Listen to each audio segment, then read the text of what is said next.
Salut chers amis en Jésus-Christ et bienvenue à notre méditation du jour.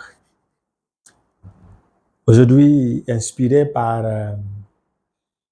la première lecture du jour tirée du livre de la Genèse, l'histoire qui s'est passée entre Joseph et ses frères et la parabole du vigneron ou de vigneron et des maîtres et de la vigne. Il nous aide à méditer autour du thème les deux réalités opposées. Ces deux réalités opposées, c'est la jalousie qui engendre la destruction et l'appréciation qui engendre l'imitation de la chose appréciée pour croître. Il y a deux phrases, une phrase qui se présente dans les deux lectures. Allons, tuons-le. Cette phrase a été prononcée par les frères de Joseph lorsqu'ils s'approchaient. Et cette même phrase a été prononcée par les vignerons à l'approche du fils du maître de la vigne. Dieu a planté quelque chose en nous, Dieu a semé quelque chose en nous, Dieu s'est investi en nous à travers ses dons. Et les gens qui ont mis beaucoup d'efforts, qui ont consenti beaucoup d'efforts pour faire fleurir ce que Dieu a mis en eux, deviennent les objets de soit d'admiration ou soit de jalousie. Et celui qui se laisse emporter par cette première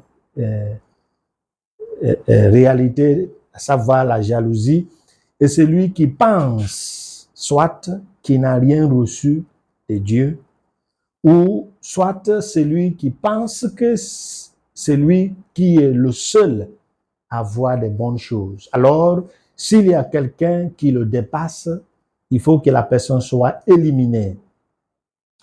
Nous pouvons dire que le père de Joseph, Jacob lui-même, par amour qu'il porte envers son fils et envers sa mère, a créé cet environnement pour nourrir la jalousie qui a détruit son foyer. Nous pouvons aussi dire que c'est la façon de faire de Dieu pour aider le petit à faire voir ce que Dieu a investi ou a mis en lui. Mais cela n'autorise personne à détruire l'autre à cause de ce qu'il a en lui.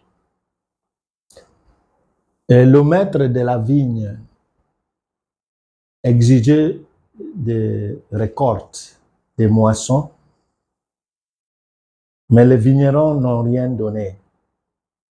Envoyé ses serviteurs, ils ont maltraité certains et d'autres ont été blessés, d'autres encore ont été tués. En voyant son fils, ce qui est l'image de Jésus-Christ, et les autres serviteurs envoyés représentaient les prophètes de Dieu envoyés envers Israël. Mais ce qui nous intéresse, c'est l'acte qui est vraiment un acte humain. Et le comportement, la mentalité, la façon de faire des êtres humains. Ils ont vu qu'en éliminant ce fils, ils pourront s'accaparer du bien d'autrui par méchanceté. Et nous avons vu la fin de cet évangile. Et cette jalousie empêche l'homme qui est jaloux de se mettre au travail.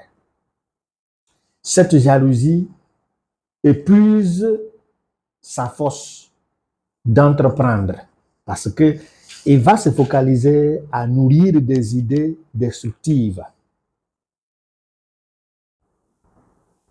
Et cette jalousie aussi pousse l'autre à nourrir les idées d'élimination. La deuxième réalité qui est préconisée, c'est l'admiration de ce qui est positif pour pouvoir créer un bien pour soi-même. Et cette admiration nous pousse à nous renseigner par rapport à comment cette chose est arrivée.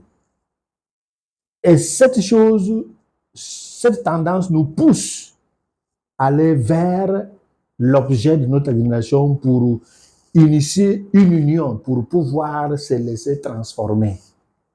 Par contre, la jalousie nous éloigne de l'objet tout en mettant des stratégies de destruction. L'admiration nous pousse nous motive vers l'objet de notre admiration pour nous transformer, pour devenir ce que nous désirons. La jalousie nous fait détruire ce que nous désirons indirectement. Mais nous désirons non pas pour qu'il reste là où il est, mais pour qu'il devienne la nôtre. Et c'est ça la différence. Mais ce qui nous nourrit, c'est cette chose qui nous pousse à admirer, tout en laissant ce que nous admirons, mais pour bénéficier de cette chose pour notre bien. Et c'est ce que nous allons voir. Cette période de carême va utiliser certaines, va doter certaines de puissance, de force, de changement, de transformation. Et ça va créer soit des jalousies, soit d'admiration. Que nous ne soyons pas ceux et celles qui vont se laisser emporter par la jalousie, par la destruction et par l'admiration négative pour détruire, éliminer ce que nous admirons, pour que nous soyons les seuls à être célèbres, à être célébrés, à être affichés. Dernière chose, il nous faut enregistrer dans notre tête, dans notre cerveau, notre disque dur, que nous ne devons pas être le seul à être admiré, le seul à être célébré.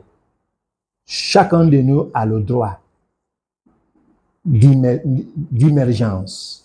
Que le Seigneur nous donne cette grâce de comprendre que l'émergence est le droit de tous et non pas la propriété privée de certains.